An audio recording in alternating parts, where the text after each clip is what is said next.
26장의 이제 마지막에 이제 11조를 쭉 정리를 해주네요. 그동안 11조에 대해서 여기저기서 이제 이야기를 하다가 이제 11조에 대해서 이제 전체를 정리를 하는데 그 안식년을 기준으로 3년과 제 6년째를 가리켜요. 안식년을 기준으로. 그러니까 3년에 한 번씩 드리는 11조를 이야기하는데 이때는 이스라엘의 제2의 11조라고 말할 수 있어요. 신명기 14장 22절 한번 볼까요? 14장 22절. 14장 22절.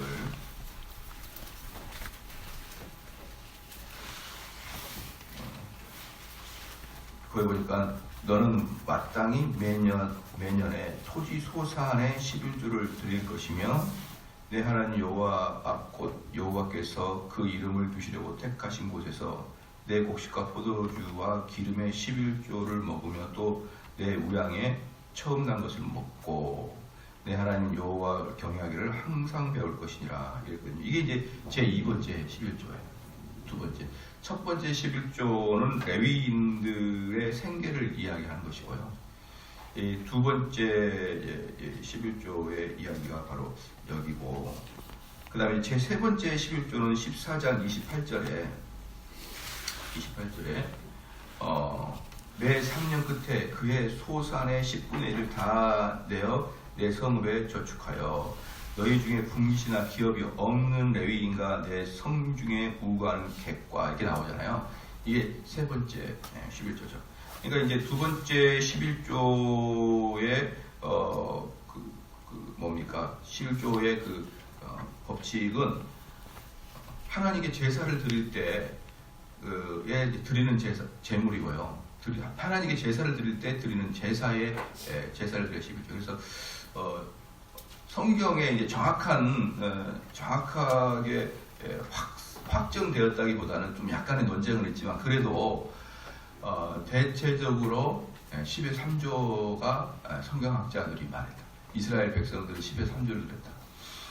전체 11조 전체 수입의 10분의 1은 레위인과 제사장들의 생계를 위해서 그냥 10분의 1을 뚝 떼는 거예요. 그래서 뭐랑 보면 되냐 그러면 종교세라고 보면 돼요. 종교세.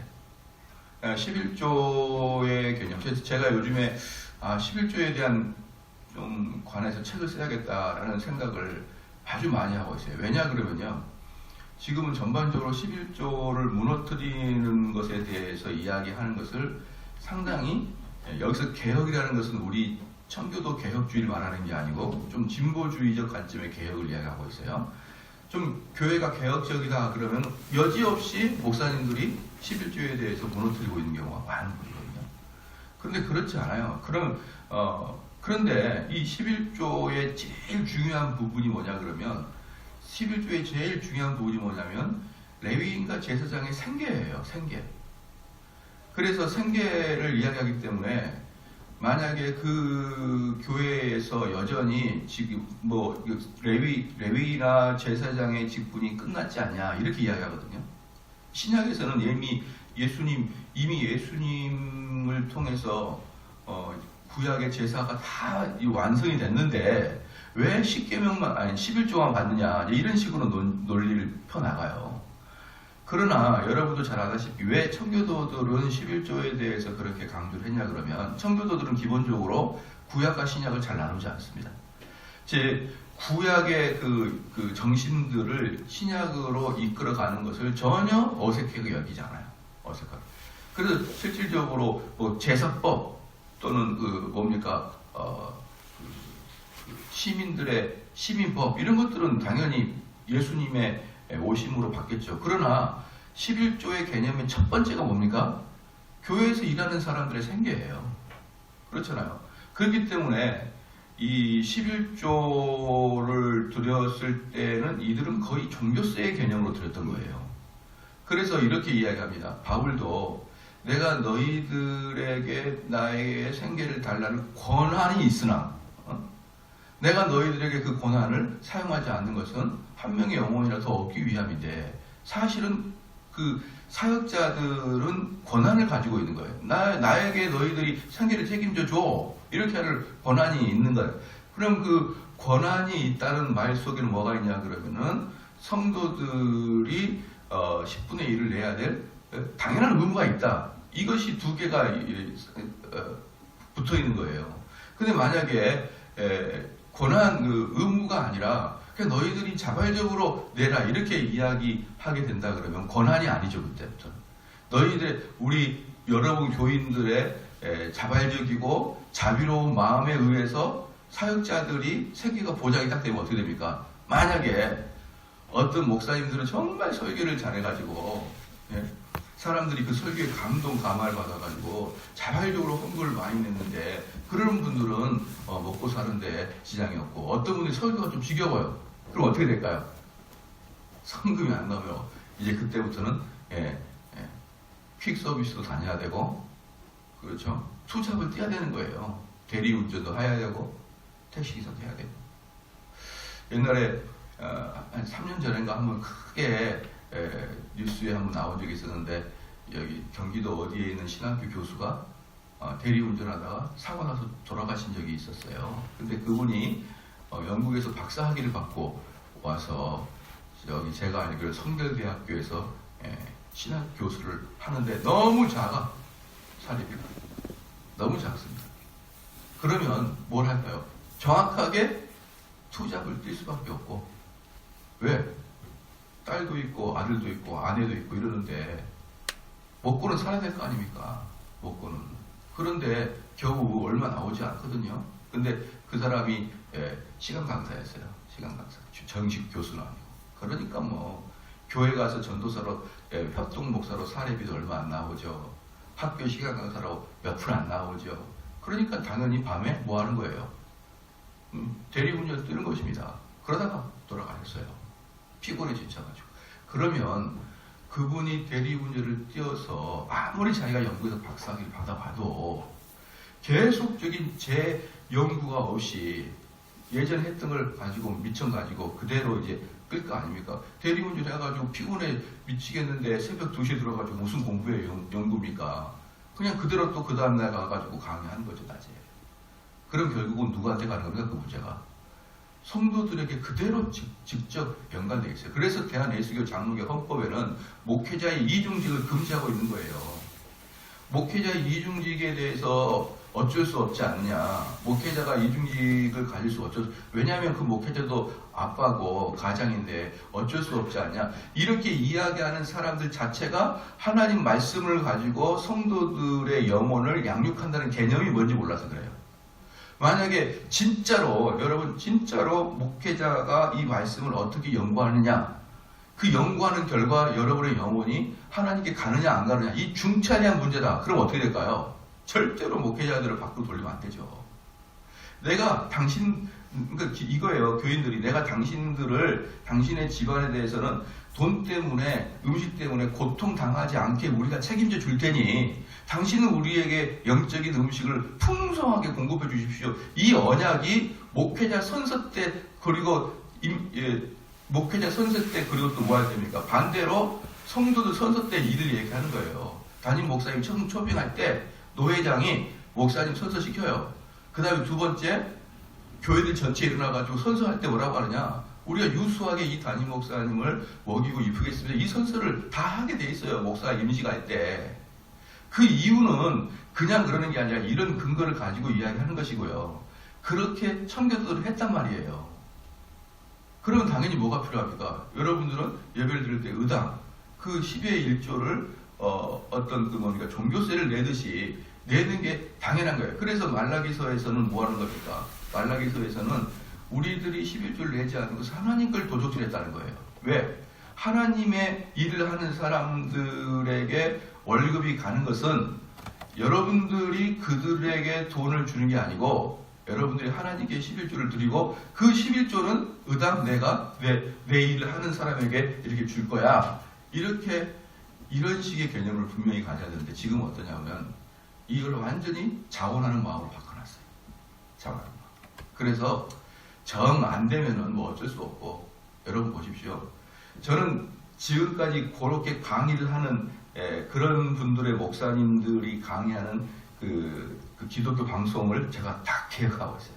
CBS나 CTS나 딱 기억하고 있다가 절대로 거기에는 후원하지 않습니다. 왜?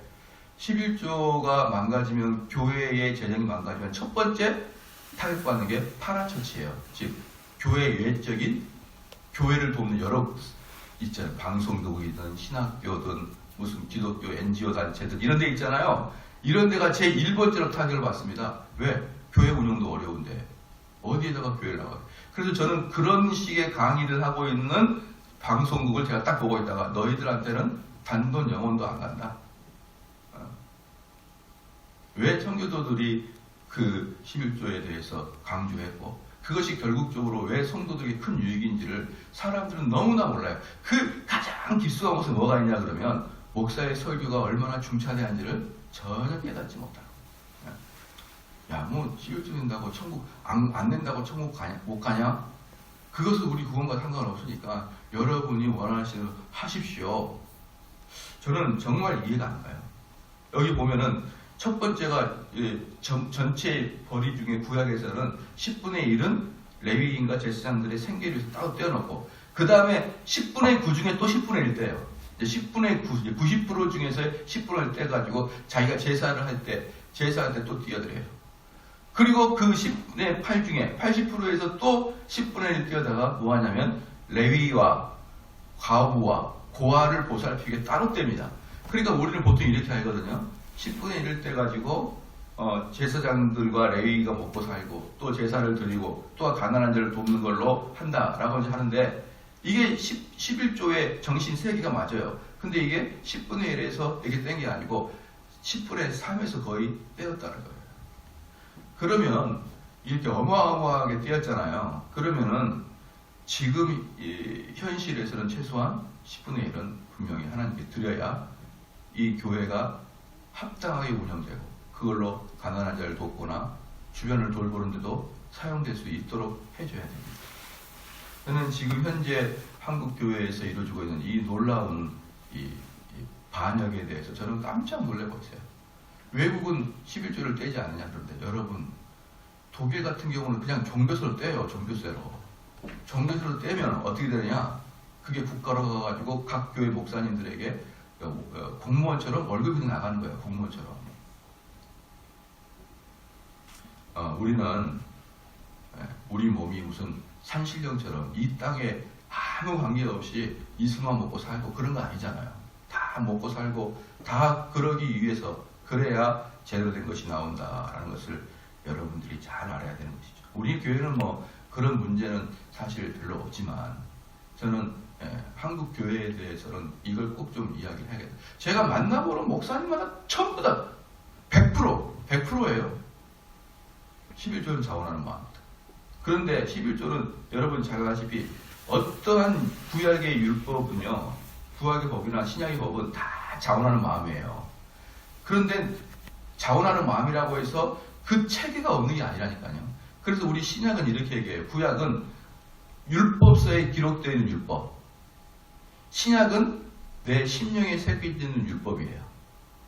이 율법에 기록된 율법이, 신약은 성령을 통해서 내 심령에 써있기 때문에 이 규칙들이 내 몸으로 구현되는 것이 이상하지 않다라고 여기고 있는 것이 신약인 것입니다.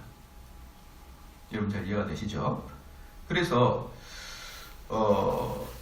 이제 그 다음에 26장 12절이 이제 그것이에요. 제3년 곧 11조를 드리는 해에 내 모든 소산의 11조를 다 내기를 마친 후에 그것을 레위인과 객과 고아와 과부에게 주어서 내 성문 안에서 먹어 배부르게 하라. 이게 지금 제가 이야기했던 제 세 번째 11조를 이야기하고 있는 것입니다. 13절에 그리할 때 내 하나님 여호와 앞에 고하기를 내가 성물을 내 집에서 내어 레위인과 객과 고아와 과부에게 주기를 주께서 내게 명하신 명령대로 하였사오니 내가 주의 명령을 범치도 아니하고 잊지도 아니하였나이다. 여기서 객은 누구냐 그러면요, 객은 이스라엘 안에 들어와 있는 그 이스라엘인으로 개종한 사람들, 이스라엘 사람으로 개종한 사람들이에요. 개종한 사람들 중에 이스라엘에 있으면 그 사람들 어때요? 아무래도 최하층을 차지하고 있겠죠. 우리나라에 조선족이 오셔가지고 어때요? 일을 하게 되면은 그분들은 중요한 일을 못해요. 거의 그냥 우리나라에서 가장 보편적인 한국인들이 하지 않는 가장 아래인 일을 하잖아요. 외국에서 와서 우리나라 귀화한 사람들은. 그냥 그거 얘기하는 거예요. 객은 뭐냐 그러면 이스라엘에 들어와 사는데 외국인이기 때문에 가장 천한 일을 하는 거예요. 그럼 이스라엘 사람들이 이런 객이 되려고 그러면 어떻게 해야 되느냐? 필히 유대교로 개종해야 됩니다. 필히. 다른 말로 필히 유대교로 개종해야 되고, 다른 말로 자기의 정체성을 유대인과 맞춰 나가기를 약속한 사람을 객이라고 쳐주는 거예요. 아니면은 객이라고 쳐주지도 않아요. 이스라엘 사람에서는. 지금 무슨 말입니까? 예멘 사람들 정말 그들이 난민이 되고 우리나라 사람들이 그를 받으려 그러면 기독교로 개종을 안 하더라도 최소한 대한민국 사람은 되겠습니다. 이렇게 해줘야 돼요. 그럼 대한민국 사람 되겠습니다. 그럼 뭘 해야 되는 겁니까? 이슬람 섬기지 말아야죠. 그 어디 되지도 않는 그런 아무데나 땅바닥에 엎드려가지고 머리 박고 인사하고 절하고 이런 요한 그런 그 이슬람 몸만 한국에 왔지 모든 전통과 모든 식생활을 이슬람처럼 똑같이 하려면 왜 한국에 오냐 이 말이에요. 왜?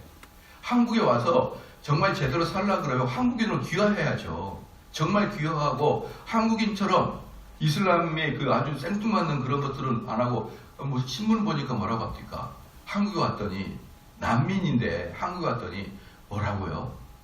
밥 먹을 데가 없다고. 그러면 오지 마란 말입니다. 한국인처럼 밥을 먹고 한국인처럼 살아야 되는 거예요. 그게 오신 분들의 예의죠. 한국을 향한. 우리나라랑 중국인들이랑 이슬람 애들이 꼭 외국 나가가지고 손가락질 받고 미움받는 이유가 뭔지 아십니까? 이 나라 사람들은 그 나라 가면은 그 나라랑 동요가 안 돼요. 자기 나라 다시 제2의 미국에 있으면은 미국 안에 있는 한국인 집단이에요 또. 이 사람들이 그 나라 사람들하고 잘 융화가 안 돼요. 여러분 가는 곳마다 차이나타운 있죠? 왜 차이나타운이 있습니까? 그 사람들하고 동화 안 하겠다는 거예요. 가는 곳마다 코리아타운 있죠? 그죠? 그 사람들과 동화 안 하겠다는 거예요. 여러분 가는 곳마다 일본타운 봤어요? 일본타운은 없습니다. 일본 애들은 가면은 그 지역과 동화가 돼버려요. 한번 자세히 봐보십시오. 가는 곳마다 미국 타운 있나요? 독일 타운이 있습니까? 없지 않습니까? 그런데 차이나타운하고 한국 타운은 어디 가나 있어요. 그래서 미움을 받습니다. 그래서 제가 미국에 사는 사람한테 물어봤어요. 왜 그렇게 옛날에 LA 폭동 때도 한국인들이 많이 다쳤고 상가가 불탔거든요. 왜 그러느냐? 왜 한국인을 미워하느냐? 한국인 와서 영어도 잘 안 배우대. 한국인들은 와가지고 미국의 문화에 잘 적응도 안 된대.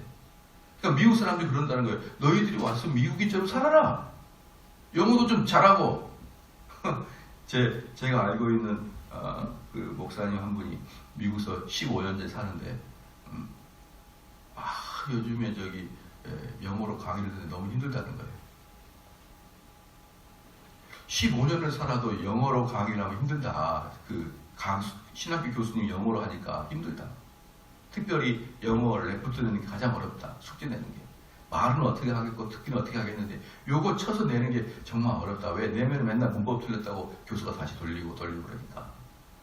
15년을 살아도 심지어 20년을 살아도 영어 안 해도 얼마든지 여러분 한국타운에서 고추장 사가지고 쌈 싸먹고 얼마든지 할 수 있어요. 얼마든지. 그러니까 그 사람들이 쟤네들은 뭐냐 도대체.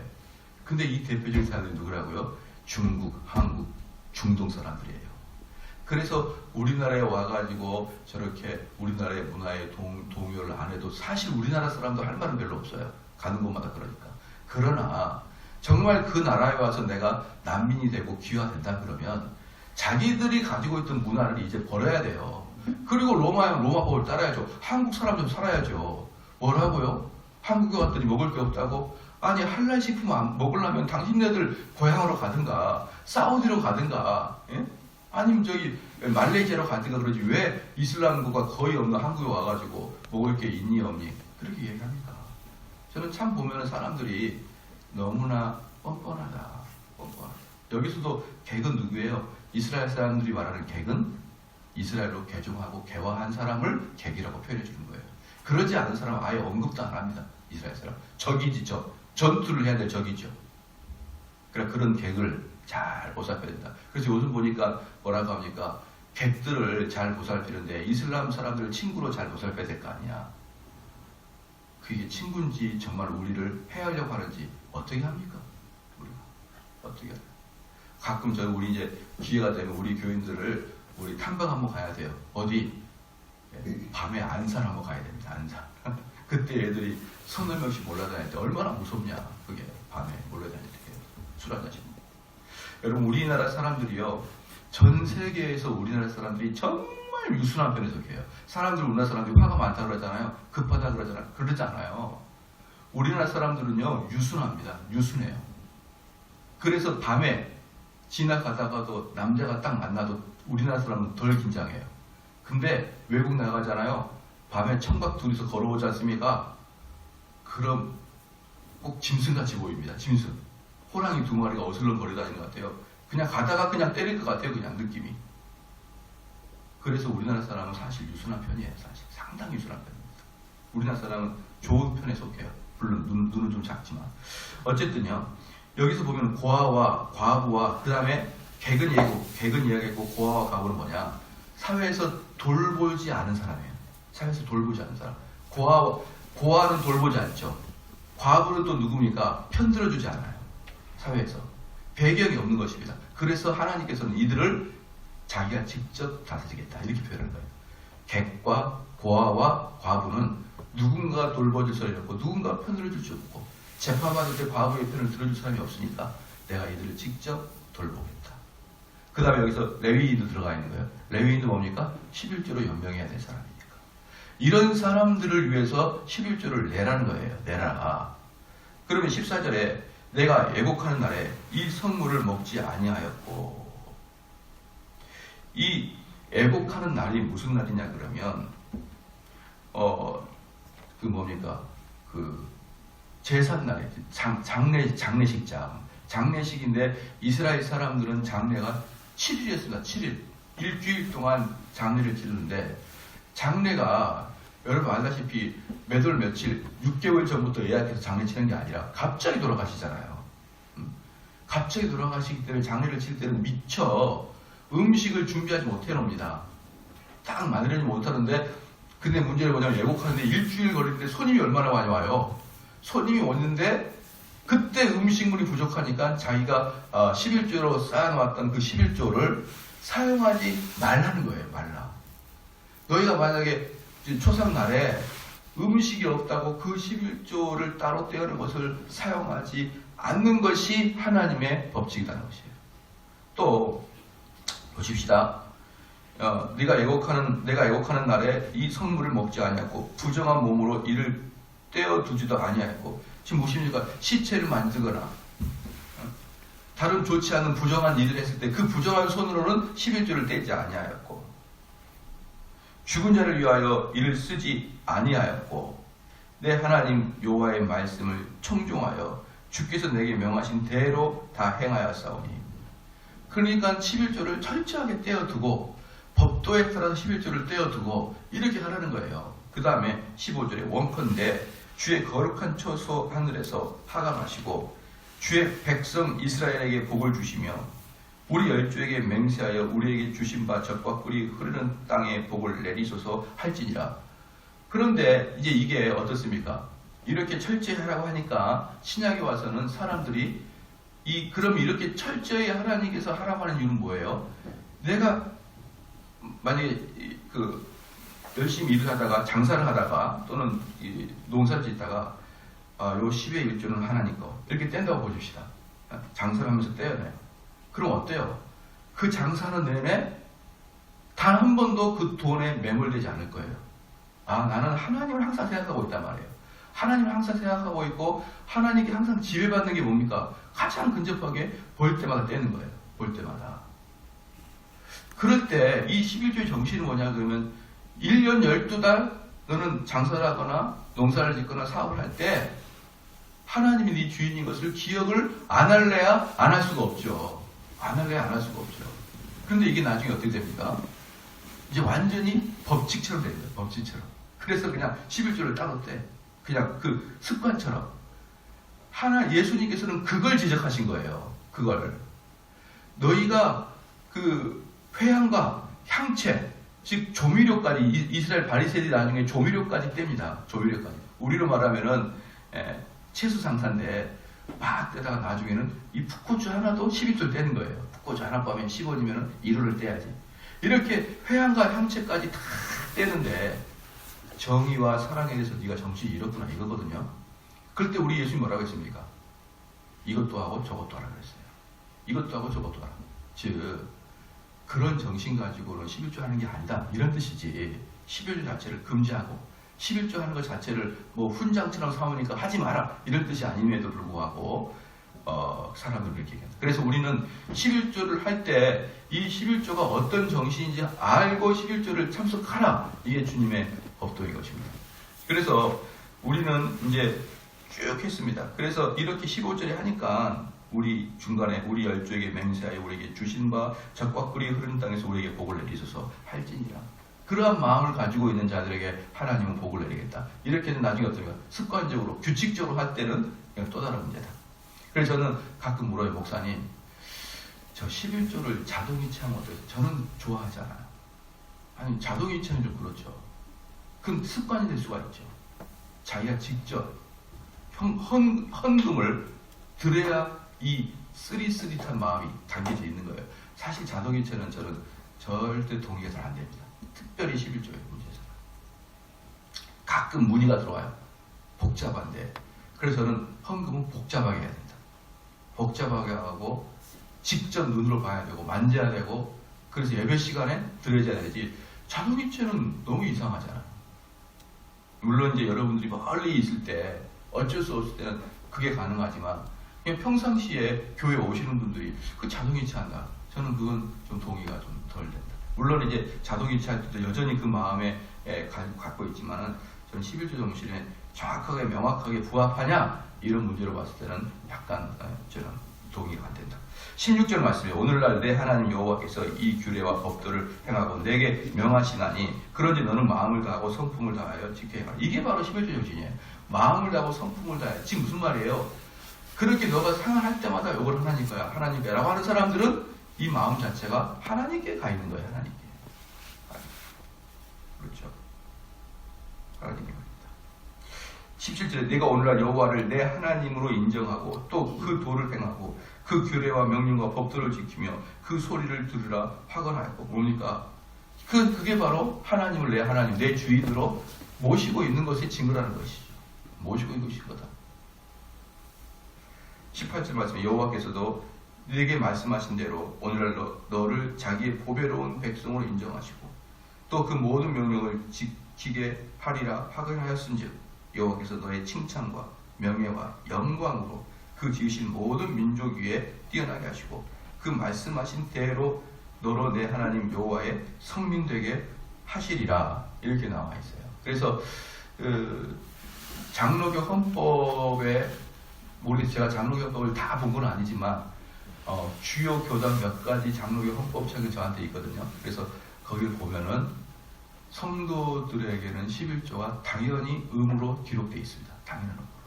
그러면 제가 요즘에 개혁적인 목사님들에게 강곡하게 또 강력하게 제가 항의하는 것은 차라리 헌법을 뜯어 고쳐라. 당신들이 그렇게까지 요구하려고 그러면 각 교단 안에 헌법에 있는 헌법부터 뜯어 고칠 노력을 해라. 그렇게 정의롭게 채쓰지 말고. 예를 들어서 이겁니다. 여러분, 어떤 교회 목사님이 자기가 7년마다 한 번씩 성도들에게 재신임 투표를 받아요. 그렇죠. 재신임 투표. 그 아주 유명한 목사님도 그것을 유명해요. 매년 7년마다 한 번씩 재신임 투표를 받습니다. 그런데 그렇게 자신이 있는 거예요, 사실. 그래서 재신임 투표 받을 때마다 90% 이상을 다시 또박또박 받습니다. 근데 벌써 저부터 두려워요. 제 시인투표는 3분의 2가 넘어야 되는데 어떤 인간들이 X 쳐가지고 3분의 2에서 딱 2표 차이나 1표 차이 떨어지면 어떡할 거예요? 얼마나 불안해요. 그래서 제 시인투표하기가 사실 쉽지 않아요. 근데 그분들은 제 시인투표 하겠다고 공언하고 그렇게 받습니다. 그런데 놀랍게도 그런 사람은 대부분 90%에서 넘어요. 그래서 사람들이 정말 그 목사님은 자기의 그 권세, 자기의 권을 당연히 포기하고, 왜? 제 시인투표 안 해도 얼마든지 그 사람은 목회할 수 있어요. 그런데 제 시인투표까지 하는 것은 자기가 의당받아야 될 권세를 포기하고 저렇게 자기를 버리고 자기를 부정하는, 자기 스스로를 부인하는 저런 목사님 너무 좋다, 이렇게 마음 먹을 수 있잖아요. 그러나 장로교 헌법에는요, 목사의 소속, 목사의 있고 없고, 그러니까 목사가 이 교회 담임 목사고 이 교회에서 담임 목사를 그만두고 이 교회에서 담임 목사를 그만두고를 결정하는 게 노예에 있어요. 노예. 즉 교인들의 투표에서 목사가 이 교회를 사임하고 말고 그거 아니란 말이에요. 그래서 그 교회 목사님께 정식으로 말했습니다. 교단에서. 뭐라고 하느냐? 당신은 의로울 수 있어도 장로교 맞지 않습니다. 저는요, 많은 그렇게 실험적으로 자기들의 의로움을 드러내려고 했는지 안 했는지는 모르겠지만 결국 자기 의로움이 드러났어요. 왜? 많은 사람들이 그 교회 목사님은 7년만에 한 번씩 제 시인투표 받는데 아주 좋은 목사입니다. 그런 소문이 자자하거든요. 그래서 그렇게 글을 쓴 거예요. 당신의 의로움은 드러났으나 당신은 헌법 정신을 위배했습니다. 그런 경우가 많습니다. 많아요. 장로교 목사가 장로교 헌법을 왜 위배해요? 그 대한예수 장로교 헌법은 거의 대부분의 웨스민 신앙 고백서를 바탕으로 만들어진 거거든요. 근데 그것을 공부해보지도 않고 고려해보지도 않고 자기가 생각하는 대로 이것은 좀 비개혁적이야, 이렇게 해서 자기들이 원하는 방식대로 그런 식으로 목회에 이뤄가는 것 중에 하나가 바로 11조 문제입니다. 헌법에 분명히 기록되어 있거든요. 헌금의 가장 기초는 11조라고. 근데 그걸 딱 빼버려요. 저는 이러한 식의 교만함, 저는 그들을 교만하다고 봐요. 그들을 교만하다고 보고 그들은 자기 스스로 의로워졌다고 보고 있고, 여러분 이러한 정신은 혹시 여기 있는 분들은 연령대가 다들 이제 50대 이상이고 60대 이상 이러기 때문에 그런 거에 대해서 별로 현혹이 되지 않을 텐데, 앞으로 보십시오. 앞으로 지금 30, 40대 이 사람들은 11조 무용론에 들어간 사람 많아요. 그 사람들이 교회 중추 역할 당할 때 그때 교회가 무너지는 거 봐보세요. 어떻게 무너지는지. 신속하게 무너질 거예요. 교회 무너지면 방송국, 신학교, 선교단체 도미노처럼 무너집니다. 여러분 보십시오. 그것들을 뭣도 모르는 겉멋이 들어있는 접디저런 목사들이 여기서 쏟아져 나오고 있어요. 저는 이러한 자들이 정말 한국교회를 망치는 한 명 중에 하나다. 그래서 제가 얼른 글을 써야 되는데 너무 바빠가지고 잘 못 쓰고 있네요. 그래서 여러 이제 쓰면은 많은 목사님들, 많은 교회에다가 좀 여러 번 하는데 배달도 해주고 품수도 해야지. 그래서 한국교회를 유지해야지. 기도하시겠습니다. 하나님 아버지 참으로 감사합니다. 하나님께서는 우리 하나님의 말씀을 전파하는 이 교회가 또는 기독교의 공동체가 정말 어떠한 정신으로 세워져야 되는지를 보여주심을 참으로 감사합니다. 하나님께서는 아무리 그곳이 신앙을 가리키고 종교의 단체이고 성도들의 자발적인 모임임에도 불구하고 우리 인간의 전적 타락을 알고 있는 그 하나님께서는 우리에게 종교세를 내듯이 11조를 분명히 내라고 하는 이 명령을 쉽게 버리지 아니하도록 인도하여 주시옵소서. 정말 그리하여 이 한국교회가 정말 풍성한 물질적인 복을 받을 수 있게 하여 주시옵고, 그 결과로 여러 기독교 단체들과 그 선교 단체들도 부족하지 아니하도록 채워주시기를 바라나이다. 하나님 아버지여, 또한 드릴 때마다 습관적으로 드리지 아니하게 하여 주시옵고, 정말 하나님이 나의 주인인 것을 항상 묵상하고 또 되풀이 묵상함으로 이 인생의 주인이 내가 아님을 분명히 선언할 수 있도록 하나님 인도하여 주시옵소서. 감사드리며 예수님의 이름으로 기도합니다. 아멘.